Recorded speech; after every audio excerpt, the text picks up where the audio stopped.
Well, my name is Dan Vallette. I was actually born in Chile.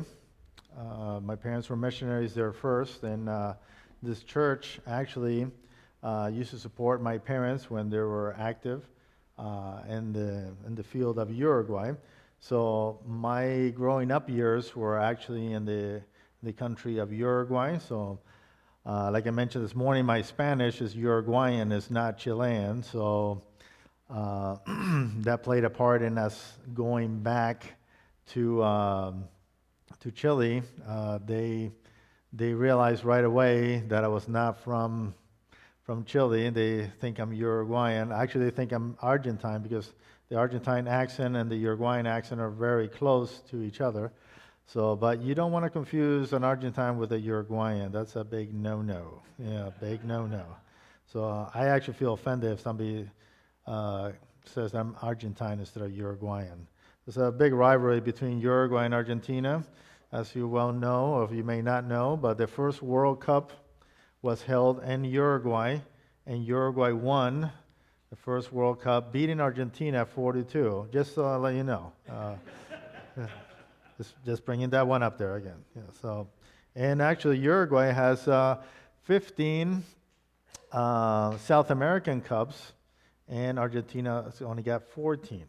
So, and 3 of the cups that South American Cups that Uruguay won, guess in which country they won it in?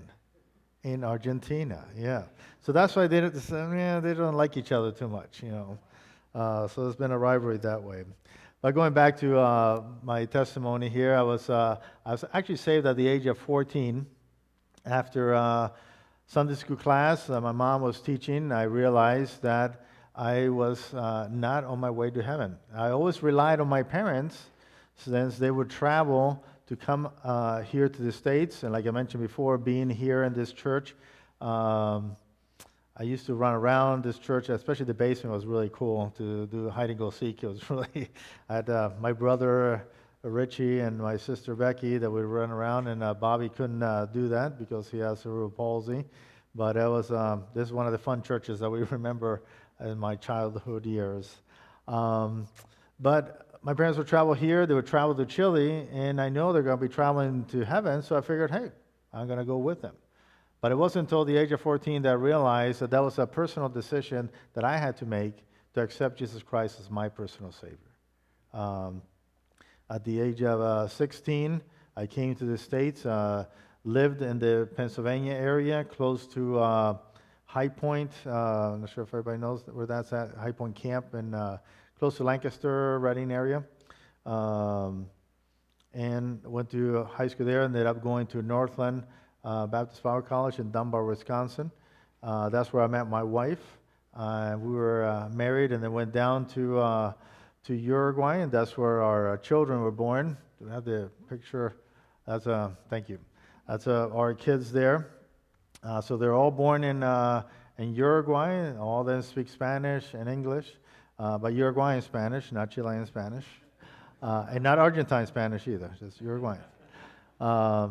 So we've been able to have our kids there, and we came back to the States, not really knowing that 5 years ago, not knowing where, actually 7 years ago, not knowing where God had us to go next, and He opened the door for us to go down to Chile and start a camp over there. Our oldest son, Kevin, he's the one that's like behind me. He is going to Lancaster Bible College. He's finishing this year. He took a year off because he had to work in order to pay for his college, and now he's finishing this year. And really not sure exactly what the Lord has for him at this point. They would like to go into business, but he's really not has a clear direction yet of what God has for him. Our youngest son, his name is Brian. Most of you guys have been praying for him. He contracted actually Lyme's disease with a combination of dengue fever last year. He had several occasions that he had passed out in the month of September during soccer season. He was going to ABC and Appalachian Bible College, and I had to come up last year because and one of the last times that he passed out, when he came back too, his memory was pretty much gone. He could only speak Spanish at the beginning, which is kind of funny that that is his natural language is Spanish. But he could not remember his roommates. He could not remember why he was at Appalachian Bible College. That was a very strange phone call that I got from him in the middle of the day, talking to me in Spanish, which we normally do. But he says, I'm not sure what I'm doing here. I'm not sure who these guys are. They say they are my roommates. They say they're, I'm like, yes, they are. So we had to quickly make some arrangements. So I went up to see him. This was in October of last year. And we were able to bring him down to Chile. And we got some treatments actually here in the States first before he went down to try to get this Lyme disease under control. There's some, he's still struggling with some memory issues, which in a certain sense, I'm glad that it was him, not any of our other kids, because his attitude is, well, if I don't remember, it was not that important then. But if it was me, I'd be crying in the corner thinking, man, what else am I not remembering?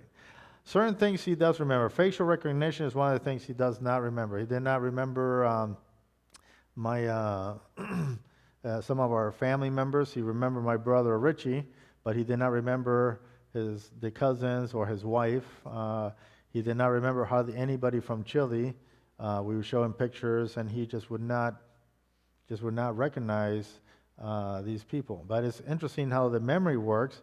Of course, all the dumb movies that he ever watched, he remembers those, and it's like, wow, and I'm not sure, how the memory does work, but it was one of his favorite movies is Nacho Libre. I'm not sure if you haven't seen it, but he can quote that movie he's with his other guy quoting the whole movie, and he doesn't remember the guy, but he can remember those movies. So it's very strange. Fortunately, he does remember salvation, decision, and stuff like that. Some scholastic things that he's working through right now. But there's some certain things that come to trigger his, I would say, almost like a panic attack that he would have. That he has problem breathing. Actually, as part of the Lyme disease too.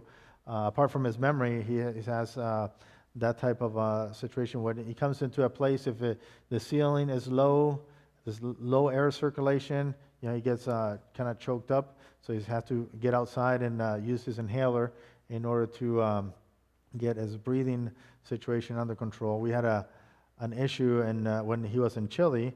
We have given him 3 of these inhalers that he was supposed to have with him, and we went to church, and he didn't have it. Can you believe that? Yeah, you can, because he's a teenager, so he just didn't have it. So we had to rush back to the house, which is 20 minutes away. He was having an attack. So my natural instinct is, to go slow and driving. By that time, the natural instincts were out of the picture, went way too fast, and we got there on time. Ran some red lights and all that stuff to get home, and got the inhaler, and then he was fine. So that's the type of stuff that he's still experiencing, not as often, I would say, as he used to. But do keep him in prayer, because he's still struggling through some of that stuff. Where the Lyme is going through his system, but it's not out yet. So he does still have some challenges that way. So we do ask you for prayer for him. Then we have Vanessa. She's the one also behind me in the picture. And she's going to Liberty University. She just started there. And that's one of the reasons why we came up, is to drop her off. And the idea was for us to go back in July, but because due to COVID, since we can't even get out to the camp itself to work, they asked us to extend our stay till December. So the idea for us is to go back, hopefully the beginning of January, end of December, to go back to Chile. So Vanessa, she is there and doing of all the people that of our kids, she's the one that really enjoyed Liberty. We actually took Kevin in his junior year to visit Liberty, and said, "Nah, it's too big, too big." But she was like, "Man," she was in seventh grade. She said, "I love this place." So, and that kind of stuck with her. So she's changed her major a couple times already, which is kind of not unusual, I guess. But we're trying to see what the Lord has for her as well. And then Camila, she's the one that's next to me. Not the other one, not the one. The one that's next to me is my wife. The one that's next to me also is my daughter. So you can pick which one it is. She is a junior this year, and she's going to High Point Baptist Academy, which is kind of nice that she has actually, it's not a virtual school, which she would have to be doing that in Chile. And so that she's doing that right now, and my wife is teaching Spanish there at the academy. So that we're thankful that we can still, even though we're here, we're still ministering as well, and so we're thankful for that. So do pray for us as we're contemplating going back. We're not sure if Camila's actually going to go back with us or not. If she would go back with us, she'll be doing virtual school over there anyway. So we're at trying to make some decisions this next couple of weeks to see what we're going to be doing with that. So I do hope you guys can remember us in prayer. Like I mentioned before, with our ministry in Chile has been a little bit on hold, but we're looking forward to going back, and hopefully this COVID restrictions will be behind us. I mentioned to the people that were here before, the restrictions that we had is from 10 o'clock at night to 5 in the morning. It was a military lockdown, so you really could not go out of your house unless it was a super emergency. You also had twice a week that you can go out for 3 hours to do your grocery shopping, and that's it. So during that time, we actually learned how to do our grocery shopping a lot quicker. And I could not go in with my wife. It was only one person per household that could go in. So in that list of places, we have to say we're going to the butcher shop. We have to say we're going to the grocery store, and we also added Little Caesars also since we're there. To get taken. So we have to add that stuff in there just to make sure if we got caught at Little Caesars without the Little Caesars thing, we would have been in trouble too. So trying to cover all our bases there. Very much like here, right? No? Yeah, you guys can go to Walmart anytime you want, as many times as you want, but we couldn't do that over there. One time I actually tried a third time to go, and the system would not let me punch in, so it did work that way. So we were very limited. Fortunately, now it's opening up a little bit more, but it's not been that case this last few months. For instance, our daughter Camila and Vanessa that stayed with us from the March all the way till we left in June, they really could not be out of the house. I mean, there was no pass for them to be out of the house unless it was an emergency to go to the hospital or something like that. So imagine that your kids actually literally had to be inside the house all that time. So that's the stuff that we were facing over there. And before that, before COVID, last October, riots started over there in Chile. You might have heard of that through the news. Same type of stuff that you're seeing here. The same day, I think they burned like 70 metro stations at the same time. So it's an organized thing. So that until I think a month ago, it's the last metro that they finally got open. So it took almost a year to get all these metro lines, metro stations open over there. It's a lot of unrest, but because due to COVID, they were also not able to go out and protest. So they were stuck in their homes as well. But now they're starting over again. So there's a little bit of unrest over there in Chile, as there is here. So it's kind of strange for me to say that. We're experiencing the same thing that people here in the States are experiencing there as well. I would like for us to take a little bit of time here and talk about some experiences that Moses had, and with this, if you want to turn to Exodus chapter 3, and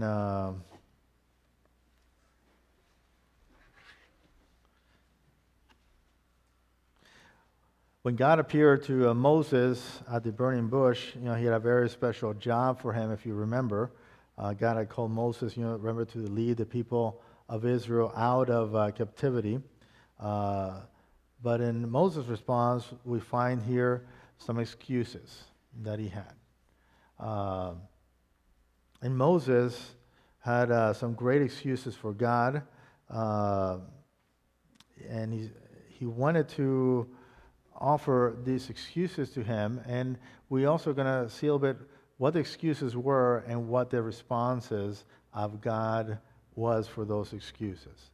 And the excuses of Moses in this case was for him not to serve the Lord.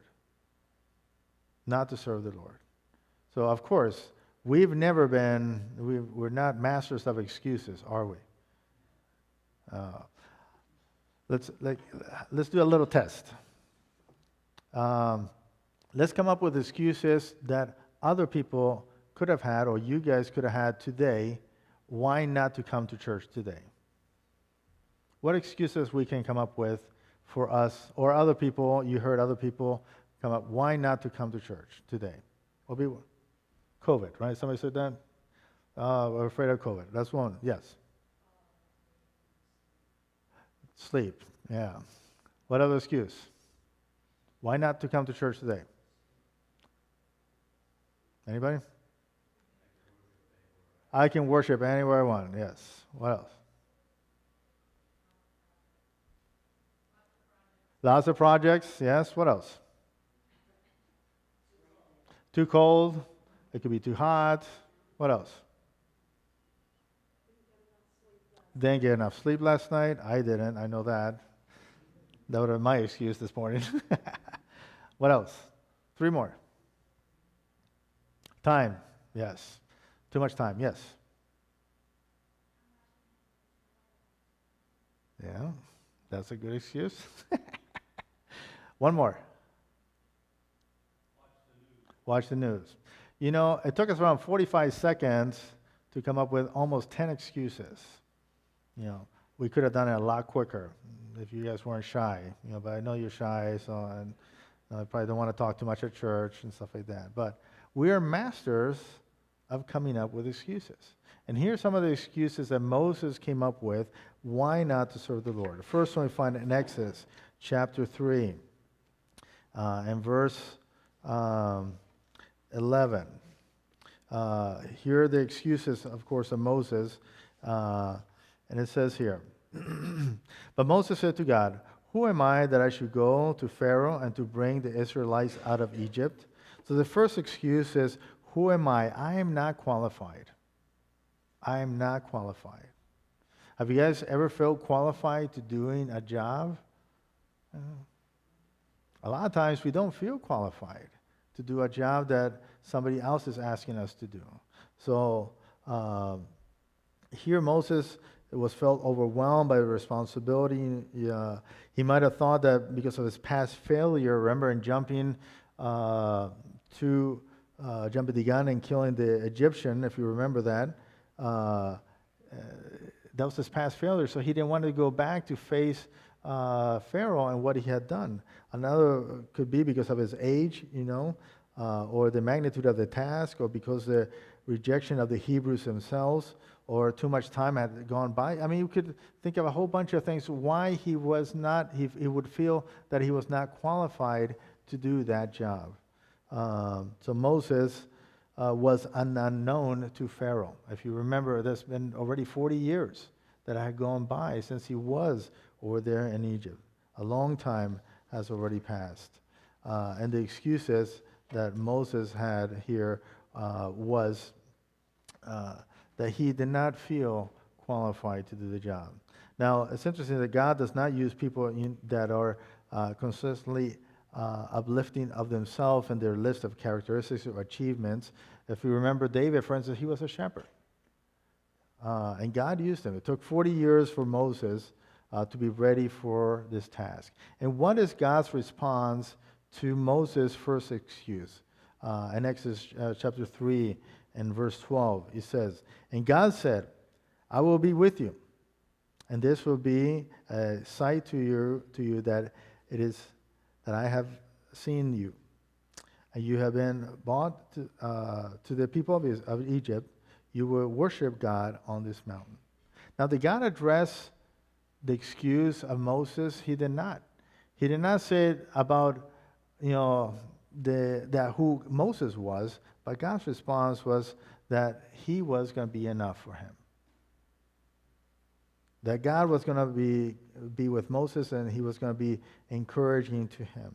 So it's not about who I am, it's who God is. It's not about us. It's about who God is. Paul in the letter to Romans, what shall we say to these things? If God be for us, who can be against us? In 2 Corinthians also we find not that we are sufficient of ourselves to think of anything of ourselves, but our sufficiency is of God. God is the one that can prepare us for the task at hand. We find the second excuse for Moses, and we find that in verse 13. "And Moses said to God, suppose I go to the Israelites and say to them, God, the God of your fathers, has sent me to you, and they ask me, what is his name? What shall I tell them? I don't know what to say. I don't have enough education." That was his excuse, that Moses. I don't know what to say. We've been in circumstances, right, that we don't know what to say to somebody. Moses did not know how he was going to convince the children of Israel that he was the ambassador of God, if you remember that. That he was going to take him out of Egypt. He's going to ask him under which name he was supposed to go. And we find the next two verses that God says, I am who I am. This is what you are to say to the Israelites. I am has sent you. And God gives Moses the exact answer to the question of this name. The name that Moses must use is the God who, unequivocally, an eternal being. The God of gods, for sure. And that's who the name was. So we have the response then of God for this circumstances that Moses was living in. What would be our excuses today not to serve the Lord? I want you to start thinking of this. What are some excuses that we have come up with why not to serve the Lord? They might be familiar. I am a nobody. I am nothing. I'm not qualified. I don't know what to say. Or I don't have enough education. And that's what Moses here was telling, that he did not have enough of an education to be responsive to this. Another excuse we find in chapter 4 in verse 1, and it says, Moses answered, what if they don't believe me or listen to me? And they say, the Lord did not appear to you. So what if they don't believe me? I don't think this is going to work. We had a guy in Uruguay when we were at the camp over there that no matter what we try to invent, because over there you have to invent some stuff, he always says, it's not going to work. The encourager, that's those people that you always love to have around you. He would come and look at this, it's not going to work. It's just like, turn around and say, come on, at least help us give it a try. But that's where Moses was at. It's not going to work. He says, what if they don't believe me? What if they don't believe what I got to say to them? He knows his excuse here is that Moses was fearful that people would not believe him, that God had appeared to him in the burning bush and that was not consumed. Moses seemed to be asking himself how he was going to convince everyone that God had appeared to him and had talked to him. And we find God's answer in chapter 4, verses 2 through 9, and God's response in giving him the power to do miracles, if you remember that. He gave him a couple of examples of what he was capable of doing. If you remember the serpent, that was the staff was turned to serpent, and then his hand was a normal hand. They would bring it back out. It turned to leprosy, and they put it back in again, turned into a normal hand. Remember those things? And then finally turned the water that was around them into blood. So all this is to say that God is going to equip you or give you the tools to be able to do the job that he's called you to do. That's what God does. He gives you the tools that you need for the task that he has called you to do. And that's what he had done with Moses. He had given him the tools that he needed in order to do that job. But sometimes we hesitate to say something to somebody. What if they don't believe me? And we're fearful. We're fearful of what other people may say. The next excuse, number 4, we find in Exodus chapter 4 and verse 10.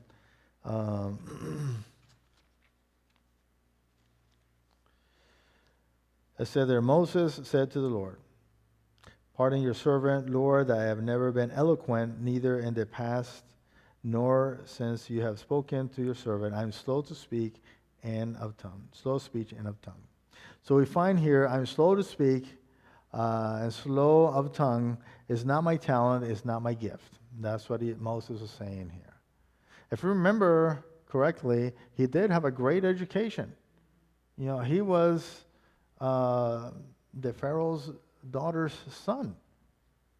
So he had the best education that you could have. So he was able to do this stuff. But he was looking for an excuse why not to do it. I have a brother. His name is Bobby. Some of you guys might remember him and know him.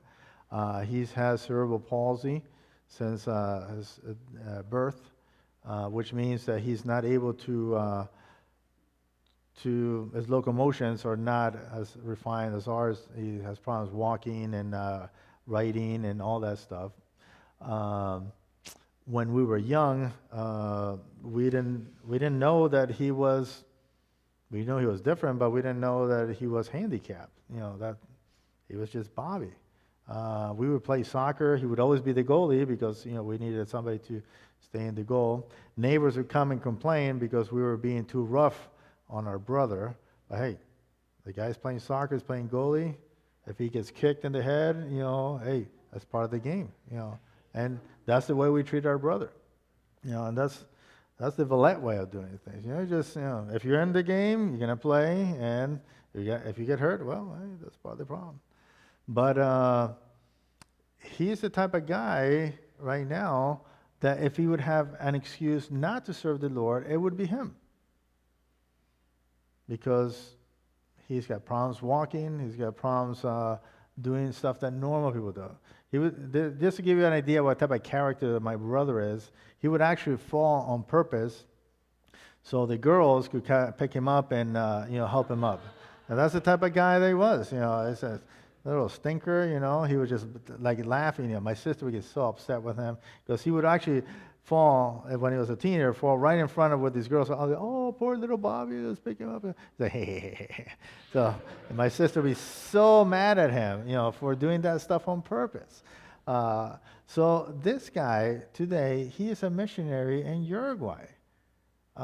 He had the perfect excuse. He already had a job that for 10 years he did. He worked for a service master, and he had an office job in Chicago.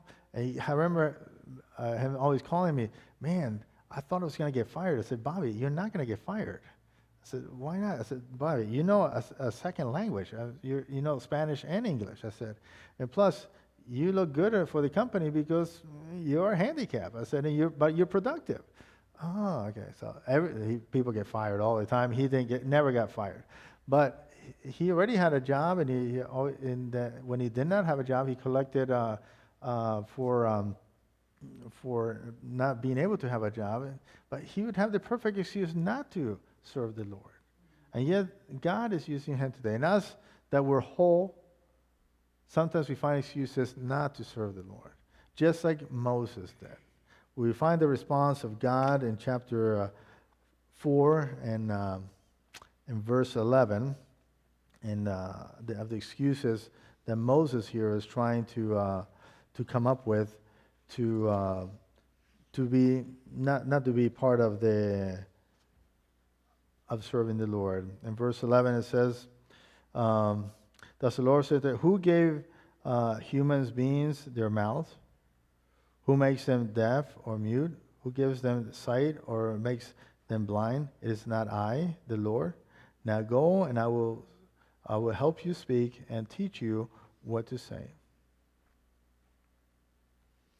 So God was going to already help him no matter what his excuse was. We finally come to the last excuse, and we find in verse 13, and this one, at the end, he just kind of gives up. And then he goes like this. Send anyone else. I don't want to do it. That's really what it came down to. Verse 13 says, but Moses says, pardon your servant, Lord, please send someone else. Basically, I don't want to do it, just send someone else. At the end, he just came up with no more excuses why not to serve the Lord. And then God here reminds Moses of who he is and what he can do through him. Let me read you a thing that might happen in our churches today. This reminds me of 4 Christians: everybody, somebody, anybody, and nobody. There was a special job to do: preach the gospel. Everybody was asked to do it. Everybody was sure somebody would. Anybody could have done it, but nobody did it. Somebody got angry about that because it was everybody's job. Everybody thought anybody could do it, but nobody realized that everybody would do it. It ended up that everybody blamed somebody. And that's what happens with us. There's a task maybe at hand that we could do it, and we don't. And we come up with excuses why not to do the job. And it's sad that we come up, just like Moses did, and excuses why not to come and do things. Think of the activities that you guys have here in your church. Somebody just mentioned about the prayer meetings to get together. What excuses we can come up with not to go there? Plenty. Plenty. But yet, God has asked us to don't make excuses in front of him to be able to serve the Lord. In 1952, it was the crowning of Queen Elizabeth in England. There was a letter sent to all the royals to come to her coronation. And in the letter, one of the things it says there, all excuses set aside. Because really, there was no excuse why a royal should not be there for the coronation of the queen. How much more the King of Kings, when he asked us to do service for him, should we not answer and do it? There's plenty of opportunities for us to serve here. We always can come up with excuses why not to, and we're good at it. We're really good, just like Moses. We're really good at coming up with excuses. But God wants us to be able to leave our excuses aside and just be able to move forward and serve the Lord. Maybe the Lord is asking you to serve not only your church but elsewhere. Some people have answered the call and gone to Chile and serve with us. And that's been wonderful. It's been great. We enjoyed every moment of it. But there's also services that you can do here in your local church. And it's a daily thing. And God is asking us to be service-oriented for him.